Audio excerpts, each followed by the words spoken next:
Sabe aquela hora que você está quase terminando de entregar uma feature e que exatamente naquele momento os seus créditos acabam? Isso é extremamente frustrante e pode gerar muitos problemas para o desenvolvedor que estava contando com aquele recurso na sua entrega, e isso acaba frustrando os seus planos e atrapalhando até mesmo o andar do projeto. Para resolver esse problema, eu trouxe um vídeo onde eu vou ensinar para vocês, através de diversas técnicas, como economizar até mesmo 80% do consumo dos créditos da inteligência artificial. E a última dica, a mais importante delas, é uma das mais interessantes da lista, então fica até o final e me acompanha nesse vídeo. Muito bem-vindo, eu sou o Palaia e este canal é focado em uso de inteligência artificial para desenvolvimento de software. Mas se você não é um desenvolvedor, sinta-se muito bem-vindo ao canal. Eu tento ser o mais didático possível para que todos possam absorver o conhecimento. A primeira dica, que é a gestão do contexto. O que é você fazer a gestão do contexto? Bom, primeiramente você precisa entender o que é o contexto quando a gente fala de uso de inteligência artificial.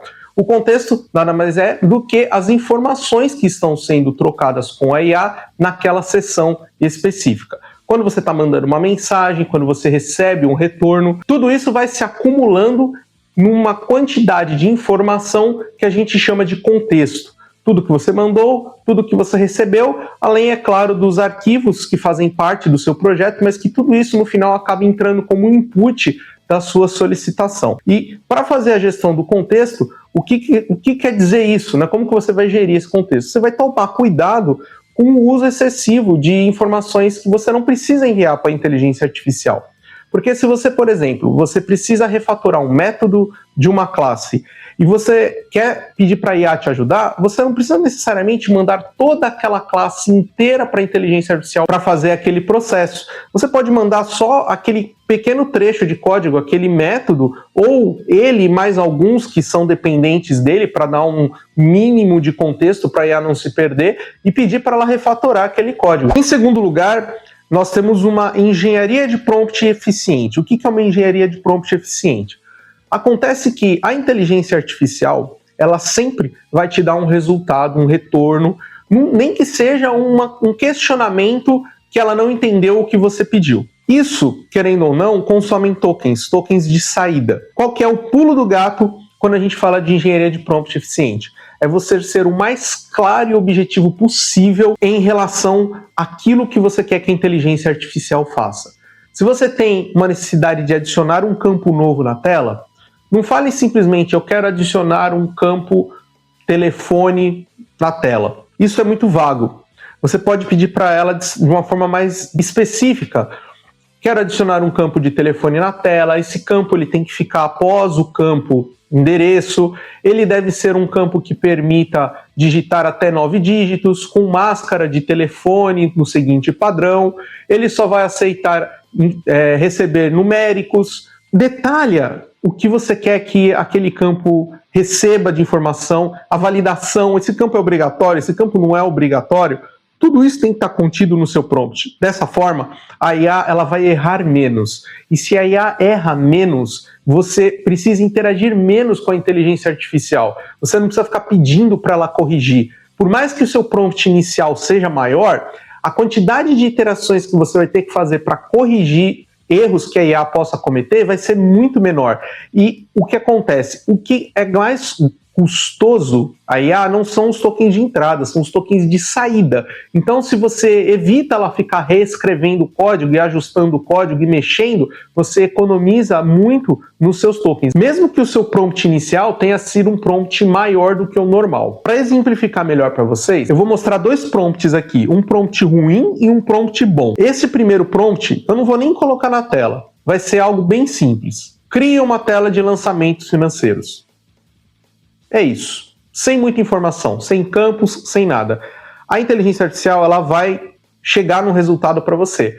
Pode ser que atenda a sua necessidade, mas pode ser que conforme você for analisando o resultado, você veja que esteja faltando campos, faltando validações, com informações erradas. Ela pode ter feito a tela, sei lá, em inglês, você queria que ela fizesse em português, ela pode ter feito a tela em espanhol, não sei. Tudo depende da situação que a IA interpretar ali no momento. e você vai ficar à mercê da escolha dela, quando na verdade quem tem que escolher é você. Olha a diferença desse segundo prompt que eu vou colocar aqui na tela, olha como ele é mais detalhado, como ele pede as informações específicas daquela tela, como ele entra no detalhe dos campos, das regras de negócio que aquela tela vai executar. É outra coisa, as chances de eu ter que pedir mudanças para essa tela são muito menores. Não quer dizer que você não vai pedir, mas a quantidade de mudanças que vão ser solicitadas vão ser bem menores do que seria se você mandasse aquele primeiro prompt que eu mostrei para você. Terceira dica, escolha o modelo que você vai utilizar. O Kiro hoje ele tem uma opção muito interessante que é a automática. A opção automática ela gasta equivalente a 1 crédito. Um X, vamos dizer assim, de consumo. Qual que é a vantagem desse modo? Esse modo automático, você não precisa ficar se preocupando qual modelo de IA você vai usar. Por outro lado, nada garante que o modelo que o Kiro escolheu para você realmente é o mais eficiente para aquela atividade que você está executando. A minha dica é que você comece a prestar atenção naquilo que você está pedindo para a IA. Analisa antes de pedir e raciocina. Isso que eu estou pedindo, eu preciso de um Opus 4.8 para executar? Eu preciso colocar o Fable 5 para fazer essa mudança? Por exemplo, imagina que eu queira fazer uma formatação de um JSON, ler um arquivo JSON, interpretar e instanciar um objeto. São coisas básicas, são coisas triviais. E um Fable 5, um Opus 4.8 é demasiadamente desnecessário para fazer essa operação. Agora, eu preciso planejar, criar a documentação, os specs do desenvolvimento do projeto. Aí a gente está falando de usar um Fable 5, aí a gente está falando de usar o Opus 4.8. Nesse contexto, faz sentido você gastar um pouco mais de tokens para que o resultado final seja mais assertivo. Lembra? Os tokens dos prompts de entrada, eles têm que ser muito bem montados, muito bem formulados, para que no final o resultado seja mais assertivo e com isso você vai interagir menos com a IA e economizar tokens no processo. Então, as IAs mais poderosas, elas montam a especificação e orquestram as IAs mais simples que executam as atividades. É como se fosse uma hierarquia do seu trabalho. Você tem quem decide, quem planeja e quem executa. Utilize Spec Driven Development. Se você não sabe o que é Spec Driven Development, resumindo, é desenvolvimento orientado à especificação. É uma forma de você utilizar a inteligência artificial gerando documentações que vão alimentar o processo de desenvolvimento do teu sistema. O Kiro ele já possui o Spec Driven Development embutido dentro dele de forma nativa, sem que você precise de prompts adicionais, nem nada disso. Você só marca a opção Spec, manda o teu prompt inicial com o que você quer desenvolver e ele monta a especificação, ele monta os requirements, ele monta o design técnico e ele monta a lista de atividades para serem executadas.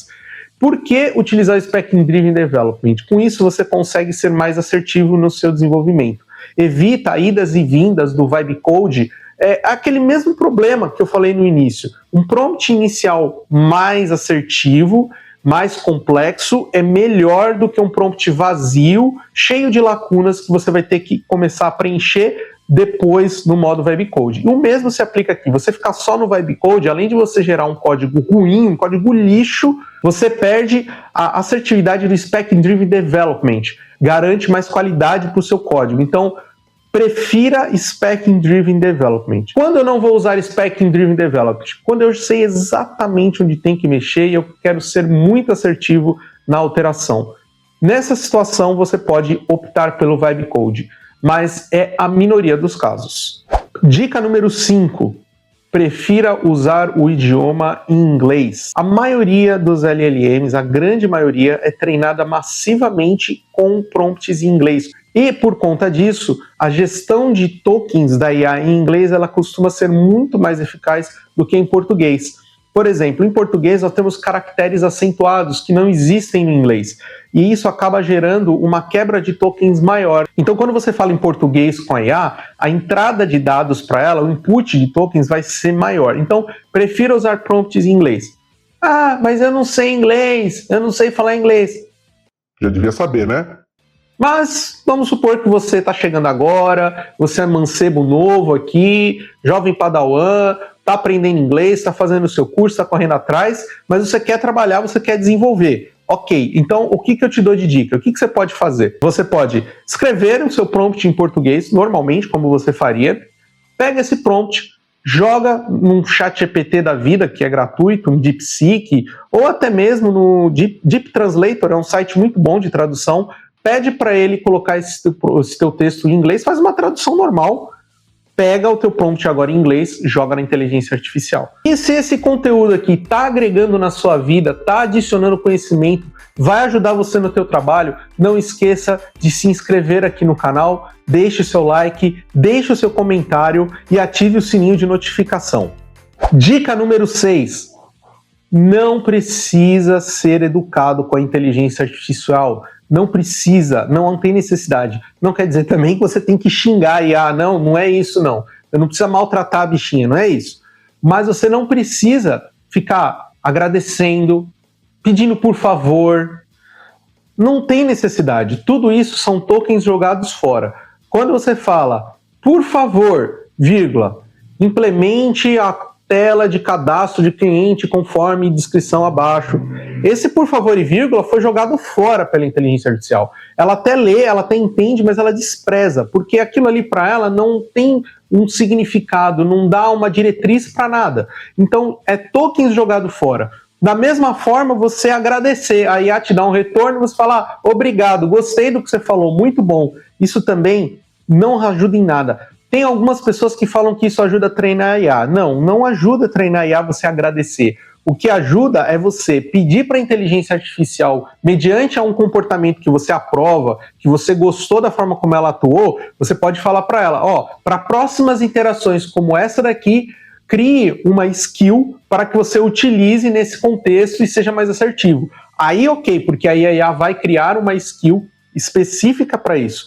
E se você não sabe o que é skill, aqui no card está aparecendo um vídeo onde eu falo especificamente sobre o uso de skills com inteligência artificial. Então, já clica aqui no card que logo em seguida esse vídeo vai começar a tocar depois desse. 7ª dica, efeito bola de neve. Efeito bola de neve nada mais é do que aquele contexto inflado no seu projeto, aquele contexto que ficou grande desnecessariamente. O que significa? Iniciei o assunto pedindo uma demanda. Essa demanda ela foi finalizada, porém eu continuo conversando com a IA dentro daquela mesma sessão sobre outro assunto. E isso vai se embolando e eu vou gerando mais informação.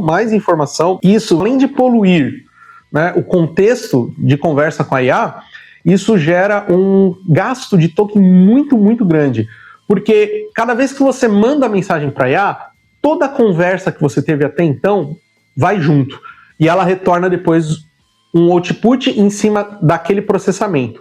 E esse output que ela retornou, depois vai junto de novo na próxima solicitação. E isso vai gerando um efeito de inchaço do teu contexto, ao ponto de que chega uma hora que o Kiro fala, ó amigão, já deu aqui, bateu 80% do teu contexto, vou resumir, vou abrir um chat novo. Porém, o que acontece? Esse novo chat que ele abriu, ele contém muita informação referente à sessão anterior. Então, se o assunto acabou, se você já resolveu um problema, fecha aquele chat, abre um novo e começa do zero a conversa. Vai ser muito mais econômico, porque a quantidade de informações que vai ser trafegada vai ser limitada a um novo contexto que você está iniciando com o chat. Dica número 8. Deixa de ser preguiçoso. A IA não é o seu code reviewer. A IA não foi feita para ficar fazendo ajustes bestas. Ela não é o seu linter. Não é isso que ela faz. Lógico, ela consegue atuar. Você consegue pedir para ela olhar, ajustar um código, um bug. Mas, poxa, às vezes o erro é simples. Às vezes é um ponto e vírgula faltando. Às vezes é um caractere, é um espaço. Coisas que você bate o olho ali, você já sabe o que é. Não precisa pedir para a IA executar. Além de você, muitas vezes não ser tão rápido, você às vezes é mais rápido que a IA nesse tipo de situação, você está desperdiçando token. Então, não delegue para a IA coisas que são simples, são tarefas que são pontuais e que muitas vezes você vai gastar um token por algo desnecessário e que vai faltar lá na frente para uma tarefa realmente relevante no seu projeto. A última dica desse vídeo, como eu prometi para vocês, é espetacular. é o uso de uma tecnologia chamada RTK, que significa Rust Token Killer, ou seja, é uma tecnologia de compressão onde ele intercepta todos os prompts que você manda para a IA, ou seja, são os prompts de entrada, são os inputs, ela limpa, tira tudo aquilo que é desnecessário e compacta, isso gera uma economia de tokens de até 80% no input, né, no uso da inteligência artificial. Isso é muito legal. O Kiro hoje, ele não dá um suporte nativo a essa tecnologia, porém existe uma forma de você utilizar, que é através do NineRouter. Eu vou colocar o link aqui na descrição, eu vou mostrar o site para vocês aqui também, mas basicamente você instala um proxy na sua máquina que vai interceptar as requisições do Kiro para a IA, e ele vai fazer esse filtro, né? Vai fazer essa compactação do seu prompt para envio para inteligência artificial, e esse NineRouter ele já tem o RTK embutido, ele é gratuito, ele roda local na sua máquina, então você não vai ter gasto de token nem nada disso, é um algoritmo simplesmente, e isso ajuda demais na economia de token de entrada. E se você ficou até aqui, eu vou pedir para você colocar nos comentários aqui embaixo RTK. Se você me acompanha até o final, coloca aí nos comentários RTK para eu saber que você ficou até o final. Perfeito? Essa é a palavra-chave do vídeo.